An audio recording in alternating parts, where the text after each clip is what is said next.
kami dari kelompok 5 dengan anggota saya sendiri, Niar Prasana.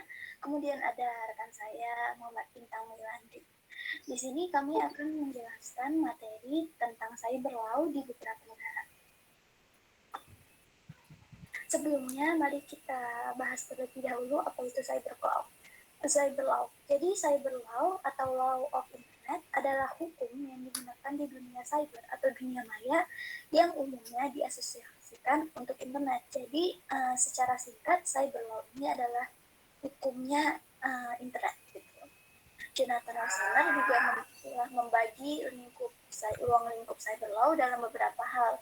Di antaranya ada copyright dan trademark, defamation atau pencemaran nama baik, hate speech atau penistaan, hinaan, dan fitnah, hacking, virus, illegal access atau penyerangan terhadap komputer lain, regulation internet research atau pengaturan sumber daya internet, privacy atau kenyamanan pribadi dan berpikir atau kehati-hatian, criminal liability atau kejahatan menggunakan IT, procedural isu seperti pembuktian, penyelidikan, dan lain-lain, kontrak atau transaksi elektronik, pornografi, robbery atau pencurian lewat internet, consumer protection atau perlindungan konsumen, serta e-commerce dan e-government.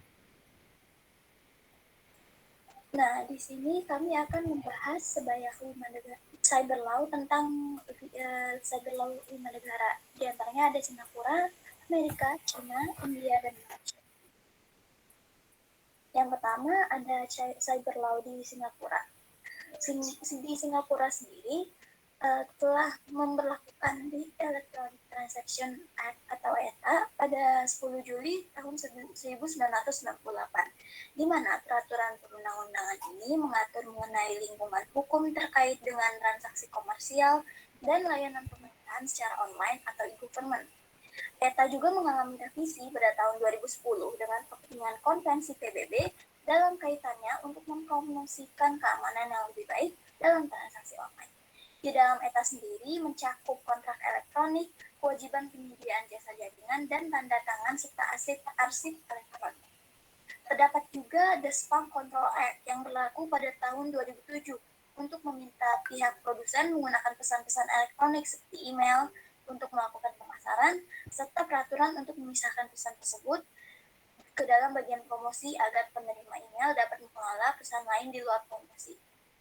Salah satu peraturan Singapura yang membahas mengenai cybercrime yang lain ada Computer Misuse Act.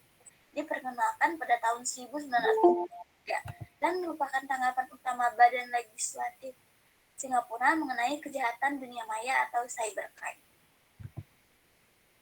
Kemudian dalam pasal 10 ayat 2 CMA memperluas jangkauan teritorialnya sehingga apabila ada tindakan persiapan untuk melakukan cybercrime yang dilakukan di luar negara Singapura, maka hal tersebut akan tetap berada di bawah undang-undang. Dengan kata lain, dapat diadili dengan siapa. Kemudian ada cyber law di Amerika. Di Amerika sendiri terdapat banyak regulasi yang mengatur tentang cyber law. Di antaranya kami membahas ada 8 buah regulasi. Yang pertama, Digital Millennium Copyright Act tahun 1998 yang mengatur dan melindungi hak cipta karya desain original baik untuk kewenangan maupun batasan duga pelanggaran hak cipta. Kemudian ada Uniform Electronic Transaction Act yang mengatur tentang transaksi elektronik di Amerika. Yang ketiga ada Electronic Signature in Global and Nation Commerce Act yang memfasilitasi fungsi dari dokumen elektronik dan tanda tangan elektronik negara bagian serta internasional. Kemudian ada Uniform Computer Information Transaction atau UCITA, yaitu undang-undang yang dirancang untuk menstandarisasi lisensi perangkat lunak untuk semua bentuk informasi digital lainnya. Kemudian ada Government Paperwork Elimination Act yang mengatur dan menghalangi lembaga atau pengadilan untuk memperlakukan dokumen elektronik dan tanda tangan dengan cara yang kurang menguntungkan. Selanjutnya ada Privacy Protection atau undang-undang yang melarang aparat penegak hukum untuk mencari atau meminta informasi dari orang yang menyebar informasi kepada publik seperti wartawan. Selanjutnya ada Computer Fraud and Abuse Act mengatur hukuman untuk siapapun yang mengakses tanpa izin komputer atau sistem komputer yang digunakan oleh lembaga keuangan serta lembaga pemerintah Amerika Serikat. Kemudian yang terakhir ada Anti-Cyber Squatting Consumer Protection Act, yaitu undang-undang yang mengatur dan mencegah cyber squatters untuk mendaftarkan nama domain internet yang mengandung nama merek dagangan untuk dijual nama domain tersebut ke pemilik merek dagangan lainnya. Sebenarnya selain 8 cyber law ini, terdapat beberapa cyber law lain yang tidak kami bahas. Mungkin teman-teman bisa mencarinya lebih dalam di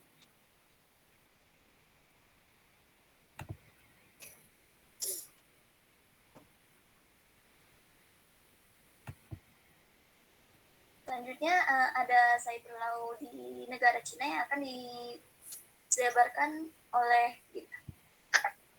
Cyber law di Cina. Undang-undang yang mengatur cybercrime di Tiongkok hanya terdapat dalam KUHP-nya dan hanya ada 3 pasal. Pasal pertama terdapat pada pasal 285,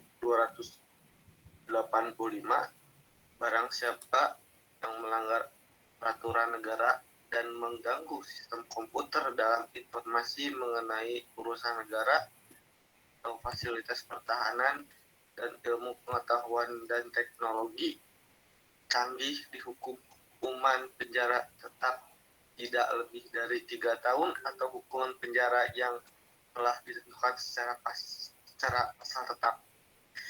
Pasal yang kedua, pasal 286,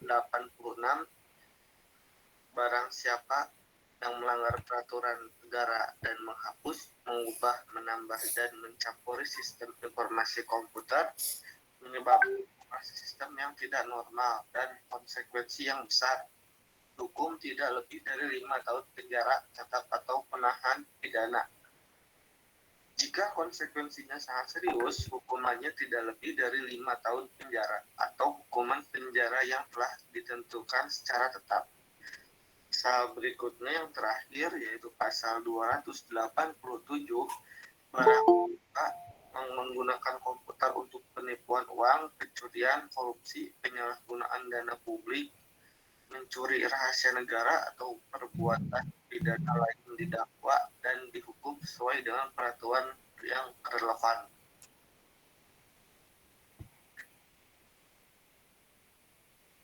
Cyber law di negara India. Cyber law di India bukanlah kerangka hukum yang terpisah. Ini adalah kombinasi dari kontrak kekayaan intelektual, perlindungan data, dan undang-undang privasi. Dengan komputer dan internet mengambil alih setiap aspek kehidupan kita, ada kebutuhan akan hukum cyber yang kuat. Hukum cyber mengawasi sirkulasi digital informasi, perangkat lunak, keamanan informasi, e-commerce, dan transaksi moneter. Undang-undang Teknologi Informasi 2000 membahas keseluruhan kejahatan zaman baru. Teknologi komputer, perangkat seluler, perangkat lunak, dan internet adalah media dan sasaran kejahatan tersebut. Semua kegiatan kriminal tradisional seperti pencurian, penipuan, pemalsuan, pencemaran nama baik, dan kerusakan adalah bagian dari dunia maya. Ini sudah dibahas dalam KUHP India.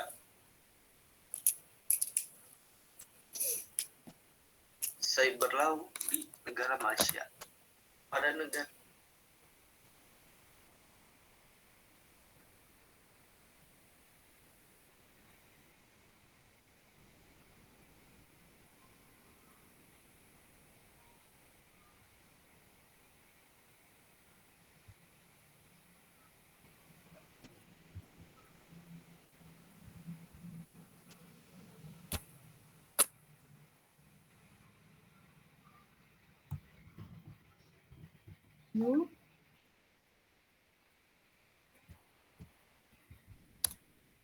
Maaf, suaranya hilang ya? Iya. Oh, benar Bu. Kombinasi dari kontrak kayak membahas keseluruhan kejahatan zaman baru. Teknologi komputer, perangkat seluler membahas keseluruhan kejahatan kejahatan zaman baru.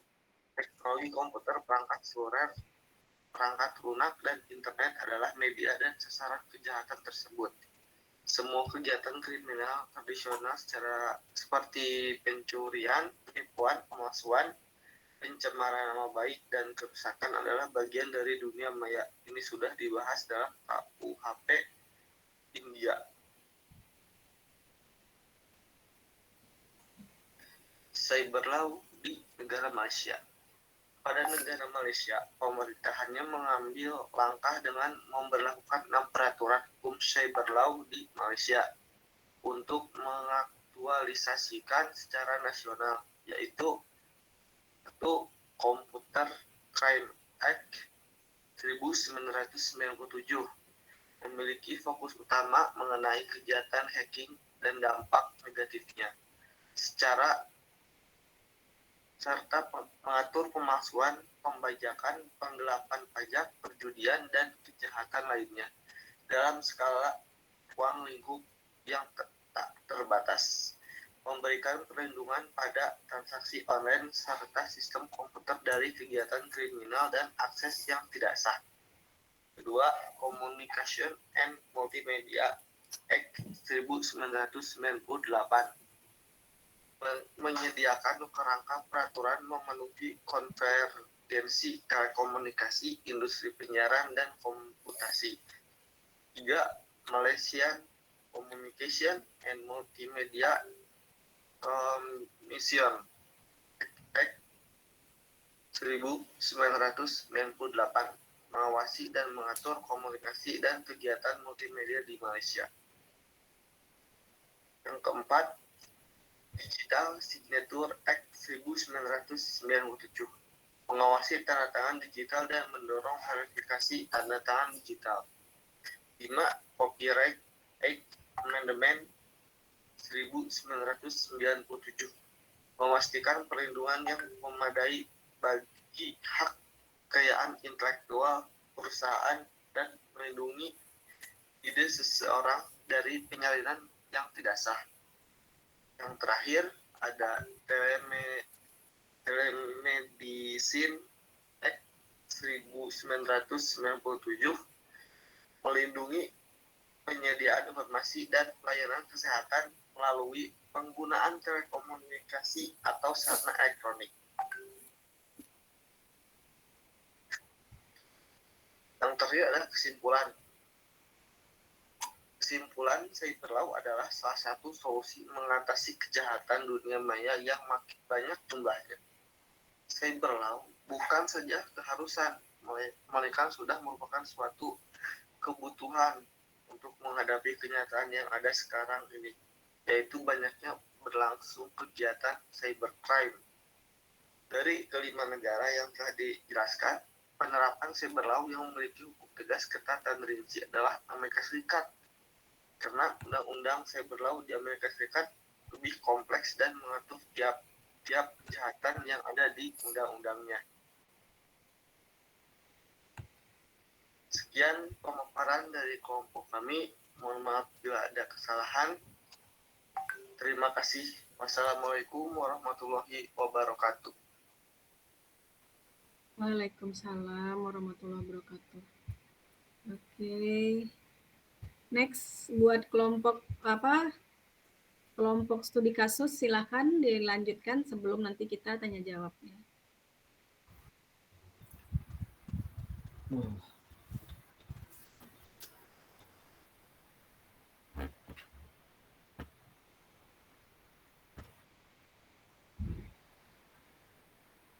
Izin share screen ya, Bu. Iya, oke, silakan. Ini Mas Farid, oke udah. Bentar dulu. Alah. Pilih itu dulu dah. Jendelanya nggak ada. Semuanya aja deh ya.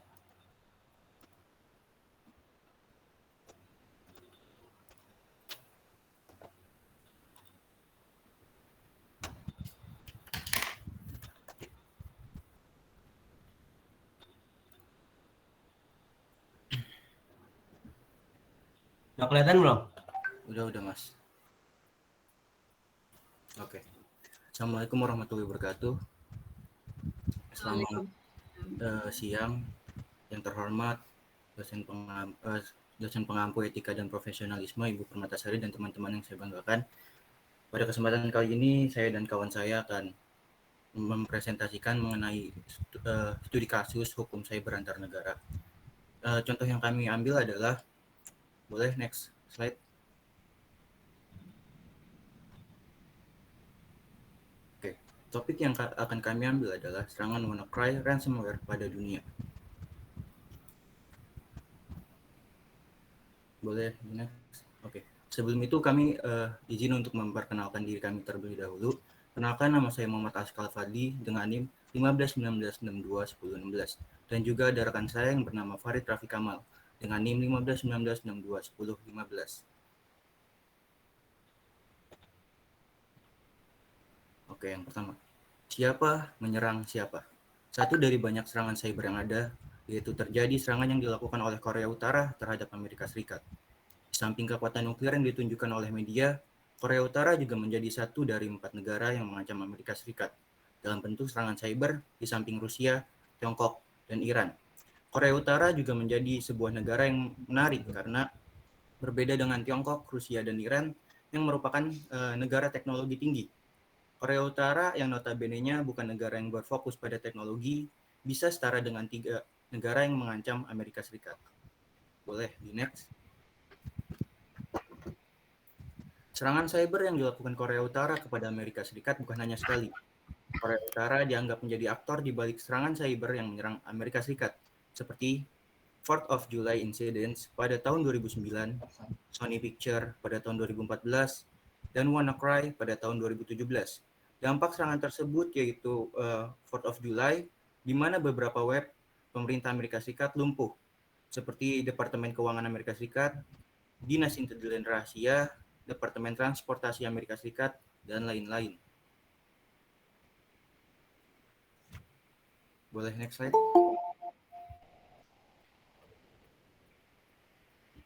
Oke, mungkin Mas Farid. Apa itu WannaCry?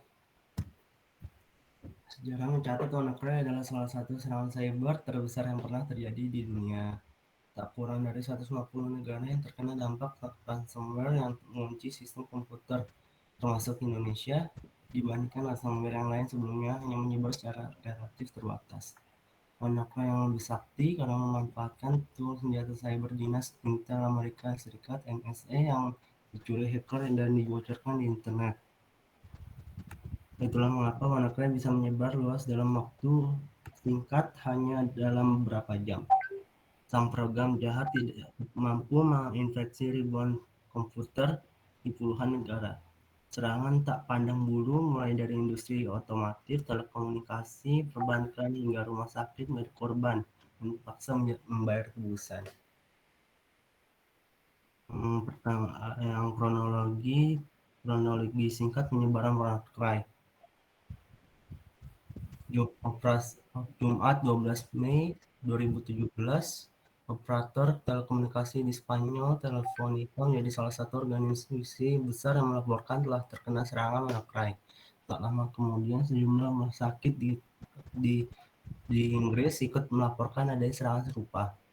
Pabrikan mobil Renault di Prancis terjangkit WannaCry dan terpaksa menghentikan produksi di beberapa pabrik. Otoritas perkeretaapian Jerman, Deutsche Bahn, turut menjadi korban. WannaCry membuat kacau tampilan jadwal kereta di sejumlah stasiun. Siang harinya, sejumlah rumah sakit yang tergabung dalam jaringan National Health Service di Inggris mulai terinfeksi WannaCry. Dokter-dokter kesulitan memberikan layanan medis karena ransomware mengunci data rekam medis pasien. Pada Jumat sore, WannaCry terdeteksi sudah mulai masuk ke Indonesia. Ransomware ini menghantam Rumah Sakit Harapan Kita dan Darmais. Ratusan server dan PC terkena dampak, termasuk komputer untuk antrian, sehingga pasien kesulitan mengantri. Hari Jumat itu, WannaCry tercatat sudah menyebar ke 74 negara dengan korban sebanyak 45.000.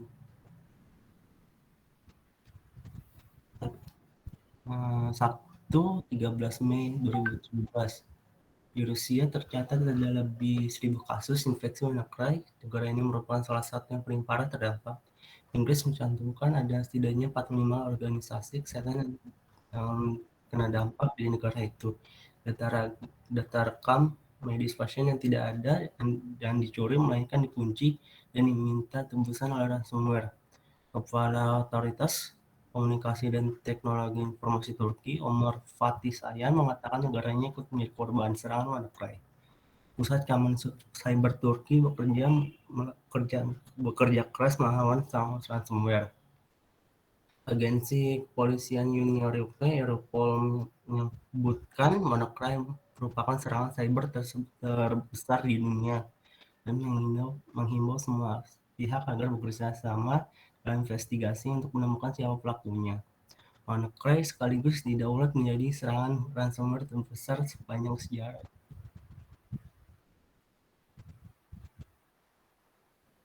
Adakah upaya pencegahan? Microsoft merilis patch darurat untuk menambal celah keamanan di sistem operasi Windows XP, Windows Server 2003, dan Windows 8. Untuk mencegah serangan WannaCry, sistem-sistem operasi lawas tersebut sebenarnya sudah tidak mendapat dukungan teknis dari Microsoft. Tapi patch darurat ini diperlukan mengingat keadaan luar biasa akibat serangan WannaCry yang tercatat telah menjangkiti 70.000 sistem komputer di 99 negara. Pada Sabtu sorenya, seorang peneliti keamanan berhasil meredam penyebaran WannaCry dengan mengaktifkan kill switch berupa alamat domain internet yang terdapat dalam tubuh program. Kill switch diaktifkan dengan cara membeli domain yang bersangkutan dengan harga murah, hanya $10 atau sekitar 130.000. Peneliti keamanan Alphonse Tanujaya di Indonesia melaporkan angka infeksi WannaCry turun drastis dari 100.000 menjadi kisaran 1.000.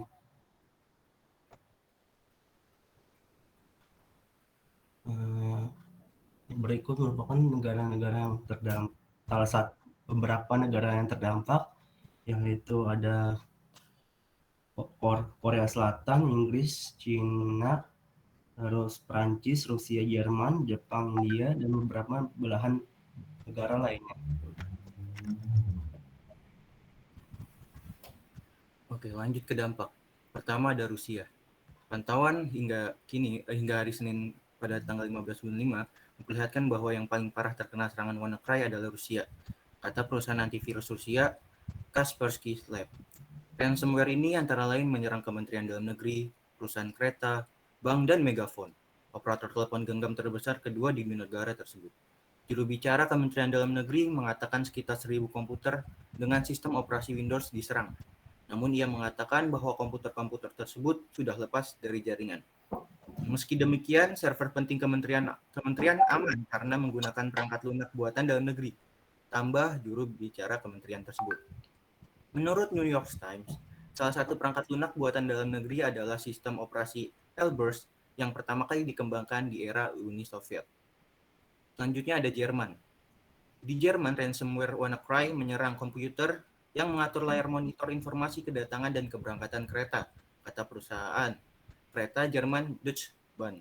Tapi operasional kereta itu sendiri tidak terpengaruh. Boleh next.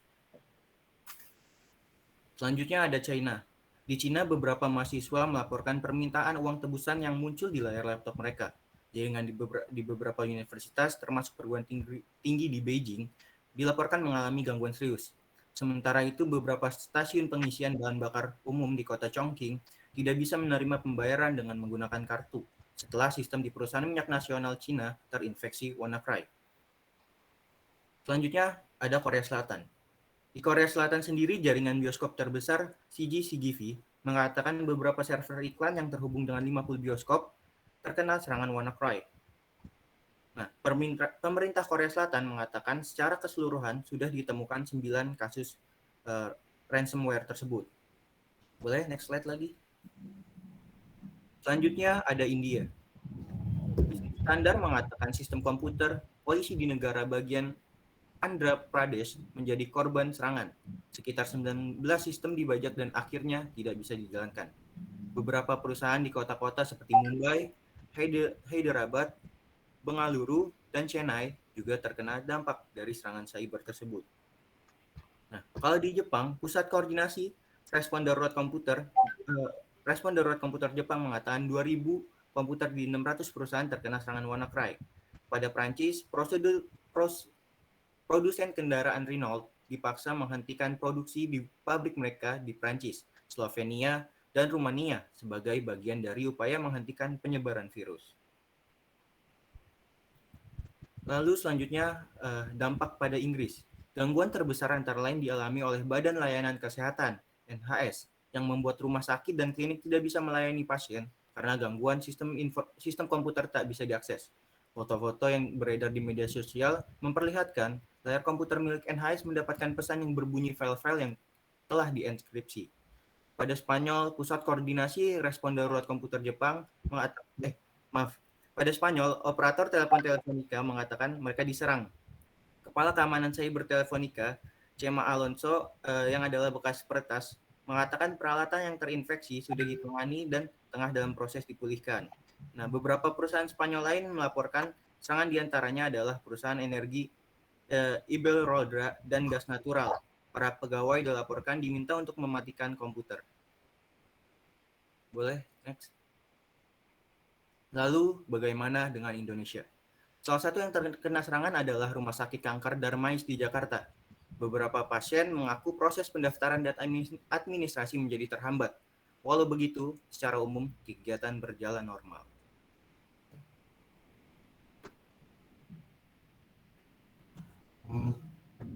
Terduga pelaku dari cybercrime WannaCry yaitu ada Lazarus Group dari yang salah satunya ada Park Jin Hyuk alias Jin Hyuk Park Jin Hae atau Park Kwa Jin, tempat lahir di Korea Utara, berambut hitam, bermata coklat, jenis kelamin laki-laki, ras Asia, dan bahasanya ada Inggris, Korea, Mandarin, Cina. Lazarus Group diduga menjadi dalang serangan cyber tersebut karena melihat rekam jejaknya yang terlihat mirip. Lazarus Group pernah melakukan peretasan besar pada Sony Pictures Entertainment pada 2014. Sejumlah pakar teknologi informasi menduga Lazarus Group. Pemerintah Amerika Serikat telah menuding dan memberikan sanksi kepada Park Jin Hyuk, pelaku serangan cyber ransomware global WannaCry pada 2017 dan di Sony Court pada 2014. Park Jin Hyuk memiliki peran yang penting dalam serangan cyber tersebut, diduga merupakan salah satu anggota dari Lazarus Group, organisasi hacker asal Korea Utara. Lazarus diduga menjadi dalang serangan cyber karena melihat rekam jejaknya yang terlihat mirip. Lazarus pernah melakukan peretasan besar-besaran pada Sony Pictures Entertainment pada 2014. Jumlah pakar teknologi informasi menduga Lazarus melancarkan aksinya dari China, tapi atas nama rezim Utara. Lazarus diduga terkait dengan serangan cyber WannaCry setelah melihat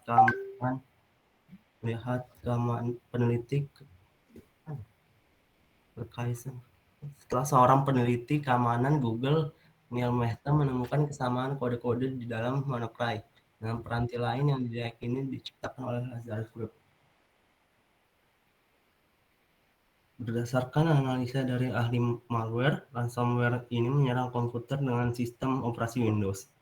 Ransomware WannaCry ini akan menginfeksi sebuah komputer dengan mengekskripsi seluruh file yang ada di komputer tersebut dengan menggunakan kelemahan yang ada pada layanan SMB, Server Message Block. SMB ini adalah protokol yang sering digunakan untuk kepentingan file sharing dalam sebuah sistem jaringan komputer. Komputer yang sudah terinfeksi akan mendapatkan tampilan sebagai gambar berikut.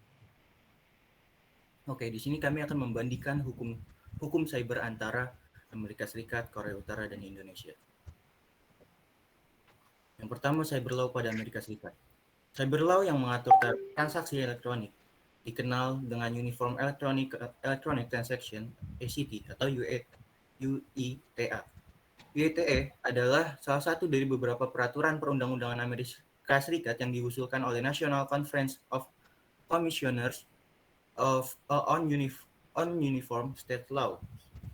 Nah, pada UITA sendiri membahas diantaranya mengenai ada pasal 5 yang mengatur penggunaan dokumen elektronik dan tanda tangan elektronik.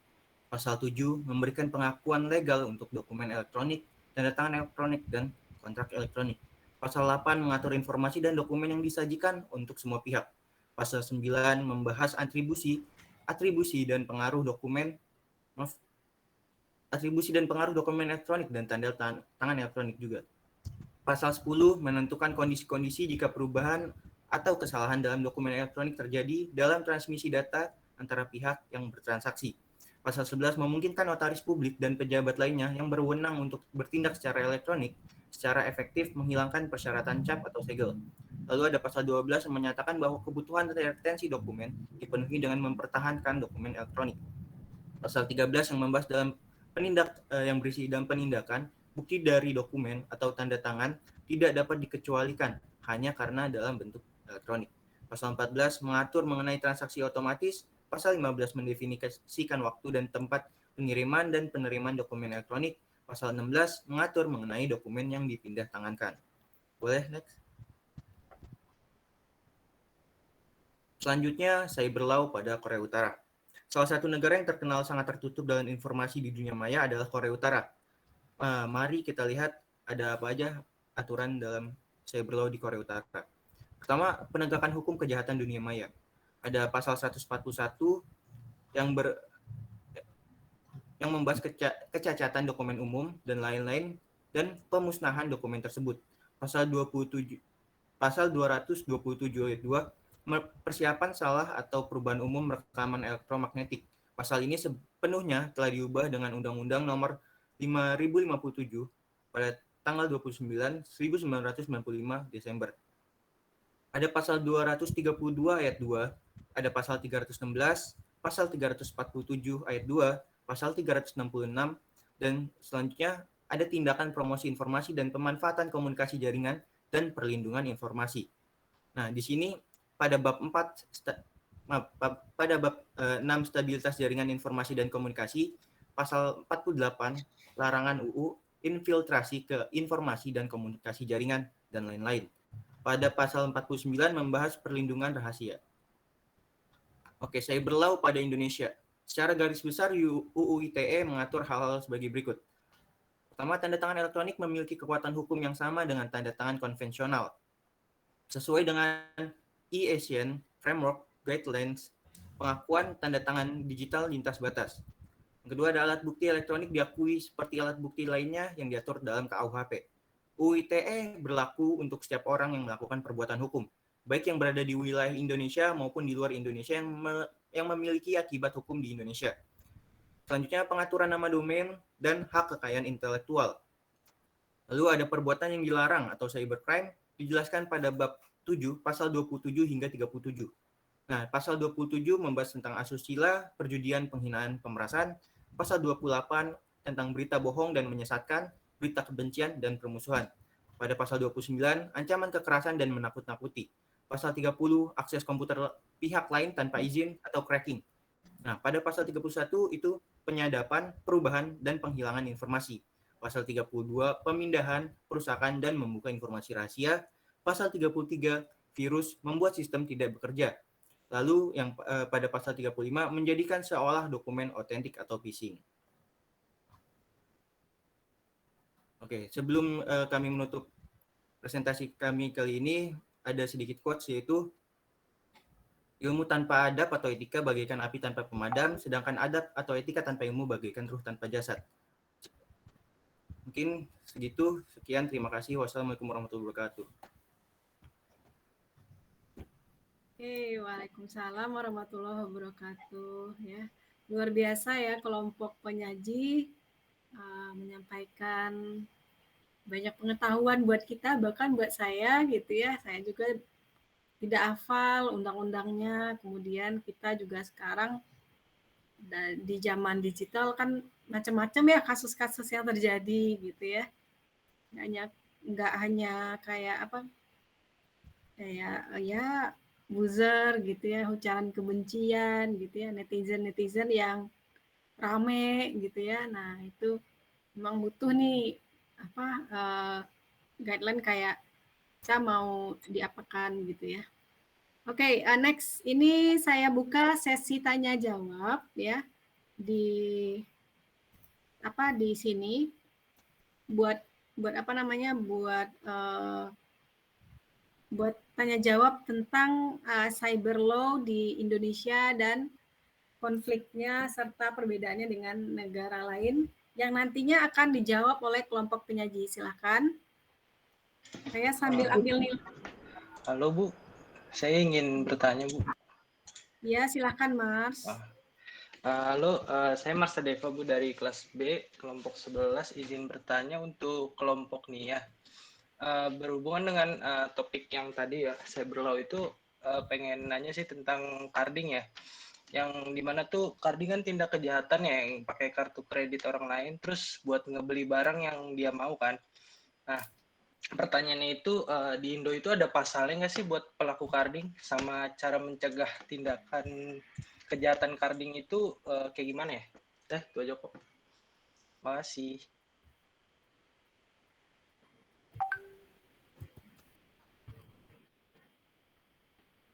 Ini langsung dijawab atau ditahan dulu ya Bu? Boleh berdua penanya lagi, silahkan nanti dijawab biar ada waktu nih ya. Oke, Salva, silakan Salva. Iya, saya ingin nanya untuk kelompoknya juga, apakah cyber law ini jika dibandingkan dengan negara-negara yang udah dipaparin tadi itu udah cukup optimal untuk mengcover kejahatan cyber, dan saya juga ingin bertanya kenapa masih banyak kejahatan cyber jika cyber law ini udah ada, apakah itu karena cyber law itu yang kurang cukup tegas atau karena ada faktor lain, dan solusinya untuk mengurangi kejahatan cyber law menurut kalian itu apa? Apakah harus ada revisi dari cyber law-nya atau ada solusi lain? Cukup segitu aja pertanyaan saya, Bu. Ya, oke. Terima kasih, Salva. Oke, ada penanya ketiga. Saya izin bertanya, Bu. Nurul Andini. Silakan. Siapa yang nanya? Nurul Andini, Bu. Oke, Nurul. Silakan, Nurul. Iya, tadi dalam penegakan hukum di Malaysia dan di Amerika ya, kalau nggak salah saya mendengar tentang yang tanda tangan digital atau tanda tangan elektronik. Saya ingin bertanya, kalau misalkan kita menemukan suatu kasus pemalsuan tanda tangan digital, apakah ada cara untuk melaporkan pemalsuannya untuk orang-orang awam seperti kita tentunya, Bu? Terus, apa sih sanksi yang bakal dikenakan oleh pelaku pemalsuan tanda tangan digital? Cukup sekian.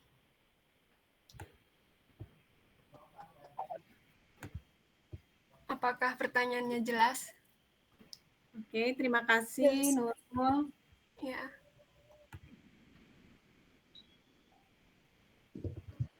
Silakan nih dikasih waktu dulu kelompok penyaji, nanti kita dengar.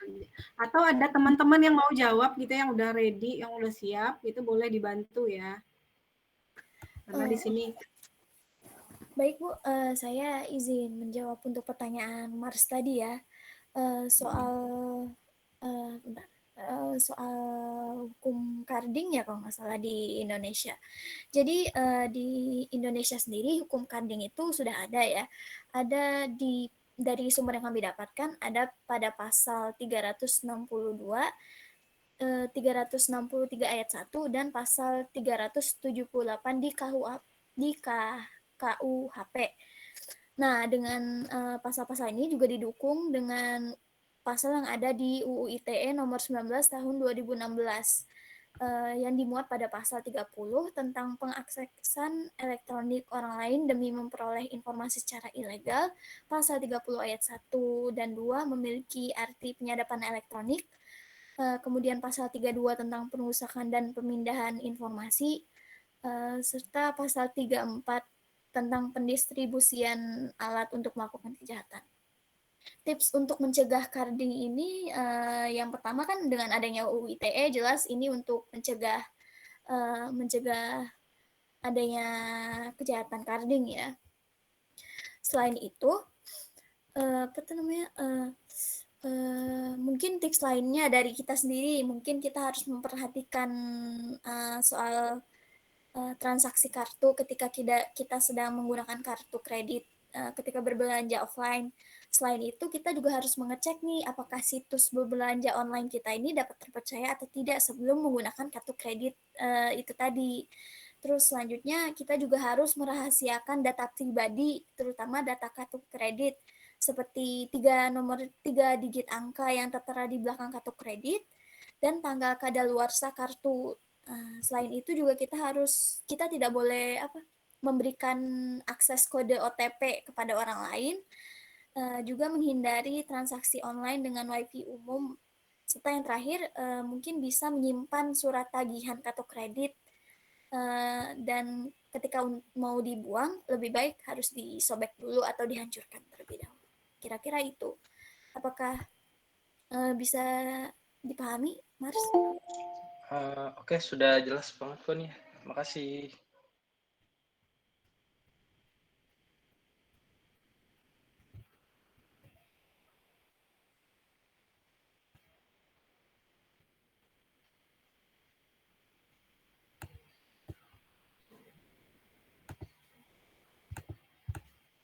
Oke, next. Oke, selanjutnya mungkin saya langsung menjawab pertanyaan dari Salva juga ya.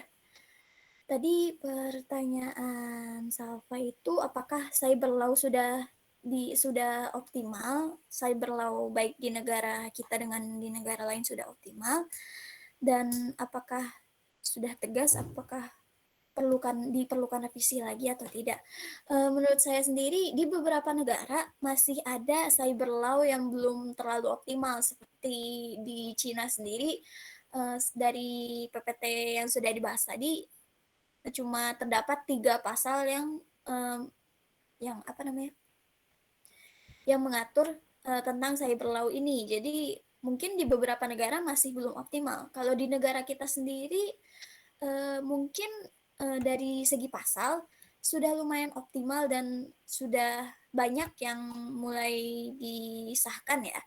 Tapi dari segi pelaksanaannya mungkin masih kurang. Jadi mungkin solusinya benar harus mungkin beberapa cyber law harus direvisi kembali. Terus juga dari segi pelaksanaannya harus dilaksanakan secara lebih ketat lagi. Mungkin itu saja dari saya. Apakah Salva sudah dapat dipahami? Sudah cukup nih ya, makasih ya. Oke, sebentar.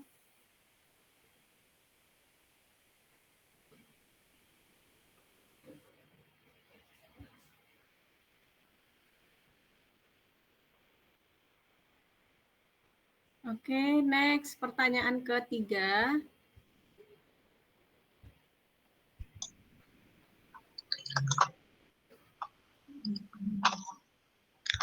Untuk pertanyaan yang diajukan oleh Nurul, mungkin saya menjawab di negara Indonesia terlebih dahulu.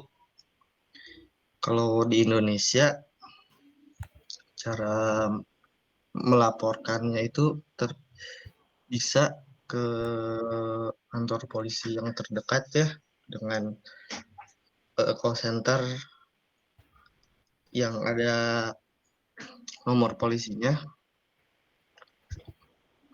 Jadi selama 24 jam gratis call center polisi.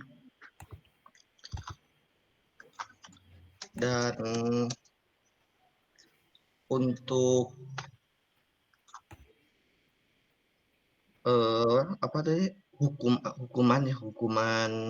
hukumannya yaitu terdapat pada pasal 263 KUHP dengan ancaman penjara maksimal 6 tahun.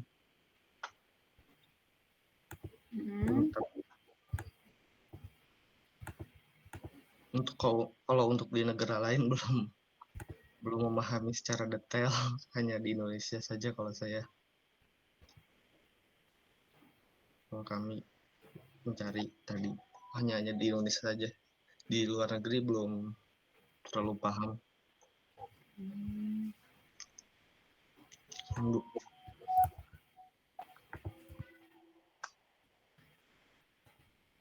Oke, mungkin ada yang mau bantu jawab juga gitu, silahkan.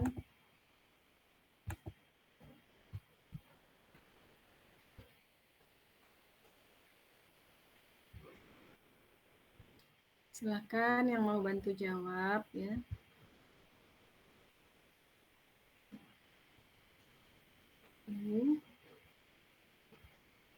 Ada yang mau memberikan tambahan? Tidak ada, mungkin dibalikan aja ke penanya apakah sudah pas jawabannya atau masih ragu gitu. Untuk sanksinya saya sudah pas, cuma untuk cara melaporkannya itu ya saya tahu harus ke kantor polisi itu. Maksudnya kayak caranya apa, bukti-buktinya apa yang harus diitukan, apa yang harus diberikan seperti itu. Nah, itu kira-kira gimana? Ada yang bisa bantu? Bukti-buktinya Mungkin apa? akan didiskusikan lagi ya, sebentar dengan Nia. Oke, sebentar katanya.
Maaf, saya boleh izin menanggapi, Bu?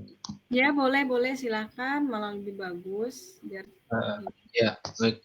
Kalau menurut saya sendiri mengenai tentang cara ngelaporin kasus pemalsuan tanda tangan digital itu, menurut saya untuk memenuhi syarat-syarat bukti yang bisa dijadikan sebagai sah menurut cyber law di Indonesia itu yang pertama syarat formilnya yang diatur dalam pasal 5 ayat 4 Undang-Undang ITE, yaitu diantara informasi atau dokumen elektronik bukanlah dokumen atau surat yang menurut undang-undangan harus dalam bentuk tertulis. Kemudian yang kedua itu adalah syarat material yang diatur dalam pasal 6, pasal 15, dan pasal 16 Undang-Undang ITE yang pada intinya itu adalah informasi dan dokumen elektronik harus dapat dijamin keautentikannya, keutuhannya, dan ketersediaannya.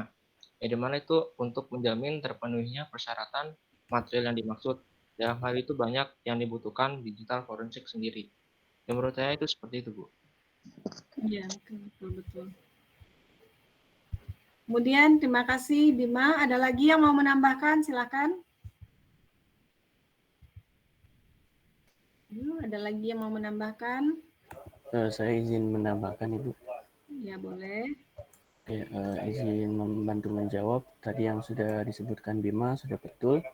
Berdasarkan pasal 263 ayat 1 KUHP yang menyatakan bahwa barang siapa yang membuat surat palsu atau memalsukan surat yang dapat menerbitkan suatu hak, suatu perjanjian kewajiban atau sesuatu pembebasan utang atau boleh dipergunakan sebagai keterangan bagi suatu perbuatan dengan maksud menggunakan atau menyeluruh orang lain menggunakan surat-surat itu seolah-olah surat itu asli dan tidak dipalsukan, maka mempergunakannya dapat mendatangkan kerugian dihukum karena pemalsuan surat dengan hukuman penjara selama-lamanya 6 tahun.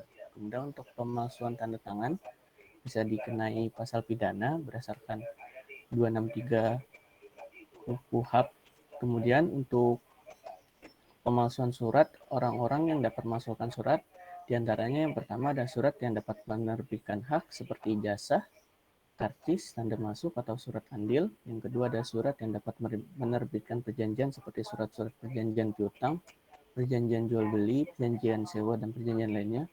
Yang ketiga surat yang dapat menerbitkan suatu pembebasan utang seperti kwitansi, cek, dan lainnya. Yang keempat, ada surat yang dapat dipergunakan sebagai suatu keterangan atas suatu peristiwa seperti surat tanda kelahiran, buku kas, dan lainnya. Kemudian untuk cara melaporkannya memang betul harus dilaporkan ke pihak kepolisian. Nanti dari tim kepolisian akan menyelidiki terlebih dahulu apakah yang dibawa pelapor ini bukti-bukti otentik dan benar atas yang dilakukan oleh pelapor tersebut, sehingga menjadi dasar penyelidikan dan penyidikan atas pemalsuan tanda tangan. Mungkin sekian, Ibu. Ya, oke, terima kasih sudah dijelaskan panjang lebih lengkap oleh Bima dan siapa tadi? Egan ya. Nah, udah. Rasanya sudah jelas yang bertanya tadi. Sudah jelas, Bu. Oh, Nurul ya. Oke. Nah, ini ya tentang tanda tangan digital ini memang sekarang lagi jadi was-was gitu ya. Makanya saya juga ngasih tanda tangan kalau bisa itu kayak dengan misalnya udah ke tempel sama stempel gitu ya, itu lebih baik sih. Sehingga nggak bisa dikopas-kopas gitu, ataupun juga bisa kalau orangnya agak pintar kan di crop ya, dibersihin di Adobe Photoshop gitu ya. Terus sekarang kan ada yang kalau yang digital itu kalau di scan, kalau yang sering saya gunakan yang gratisan juga sih, ada teman yang bikin tanda tangan.io itu. Nah, itu ada fungsi sampingnya tanda tangan kita, di sampingnya ada QR code-nya. Jadi tanda tangan kita itu udah ketahuan nih dikasihnya ke siapa dan fungsinya buat apa aja gitu ya. Jadi tanda tangan saya pun saya tidak kalau ke mahasiswa saya tidak memberikan tanda tangan asli tapi parafnya ada ininya, ada QR code-nya gitu. Karena akan di-scan misalnya untuk bimbingannya si Adam Fikri nih. Terus ada mahasiswa yang mungkin nggak mau nggak mau berurusan panjang gitu ya, terus misalnya si Marsha gitu ya, terus Marsha pakai aja nih tanda tangannya Adam Fikri. Padahal saya nanti kalau ketahuan misalnya, loh saya kan nggak nge-ACC si Marsha gitu ya. Nah saya tinggal ngecek aja di Excel-nya, saya udah ngasihnya ke mahasiswanya siapa aja gitu. Jadi ya hati-hati sih. Cuman ya buat kalian juga kayak gitu ya, hati-hati juga gitu. Cuman ya itu dia, kadang ada yang suka nerima ya kalau di kampus, ada yang bolehin tanda tangan digital, ada yang enggak gitu. Jadinya pusing sendiri juga kan gitu. Paling itu sih untuk tanda tangan digital. Ya, tapi sekarang mulai muncul ya startup untuk permasalahan tanda tangan digital gitu. Itu aja. Oke, next. Saya rasa cukup ya untuk materi hari ini, udah 3 materi. Kemudian saya mau share tentang LMS kita. Udah saya sebentar, saya tadi lagi ngupload video, bentar ya. Jadi lagi ngupload video di jalan ya. Bentar saya selesaikan ini dulu biar sambil jalan.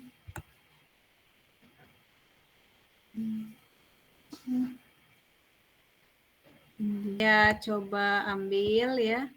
Nah, minggu depan mungkin ada quiz dari pertemuan-pertemuan kita. Oke, sorry. Dari kelas pertemuan kita ini etika profesionalisme gitu ya. Nanti akan saya tambahkan quiz dan materinya itu adalah dari teman-teman ya. Ini udah saya tambahkan juga tapi saya lupa susunannya ya. Ini ada materi UU TE. Jadi nanti teman-teman yang udah dapat kelompok memang tidak ada yang tidak berurutan ya, ada yang 3 kelompok sehari, tapi lihat aja sih judulnya ini UU TE, ini pendirian bisnis, sertifikasi IT, ini profesi IT, profesi ADM, maintenance dan manajemen IT. Kemudian prinsip confidentiality ya, kalau bisa kayak kelompoknya Nia tadi ya yang materi ya. Nah, nih materi itu kan dia ada videonya gitu ya, ada videonya, ada PPT-nya juga yang dia kumpul. Jadi ada 2 yang dia kumpul gitu ya.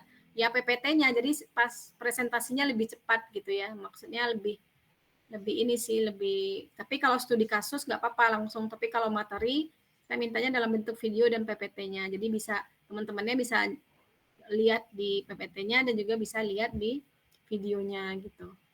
Oke, itu makanya kemarin saya minta yang dapat materi itu dalam bentuk video dan PPT, tapi yang dalam bentuk yang dapat studi kasus itu boleh dalam bentuk PPT aja gitu ya, atau presentasi yang berupa PDF aja. Oke, lihat di sini ya materi-materinya, tidak saya tuliskan lagi kelompoknya, mungkin nanti saya buang aja. Saya lupa, nanti saya berikan tanggal, walaupun tanggal presentasinya masih jauh, tapi deadline-nya semuanya adalah tanggal 12 ya, sehingga harus selesai sebelum UTS. Atau mau ditambah deadline-nya, takutnya kita UTS kan 17 ya, apa mau tanggal 14? Nanti saya naikkan jadi tanggal 14 apa 15 gitu. Jadi harus selesai di minggu depan semua. Terus kalian tinggal tenang, nantinya nggak banyak tugas lagi ya, paling cuman buat UAS aja nih saya sisakan. Saya memang gabung-gabung beberapa kelompok ya, misalnya ada beberapa yang tidak dua-dua kelompok supaya ada waktu untuk mempersiapkan UAS ya, ada CBL-nya di bawah. Oke, itu saja dari saya hari ini, sudah azan juga ya, saya akhiri. Assalamualaikum warahmatullahi wabarakatuh.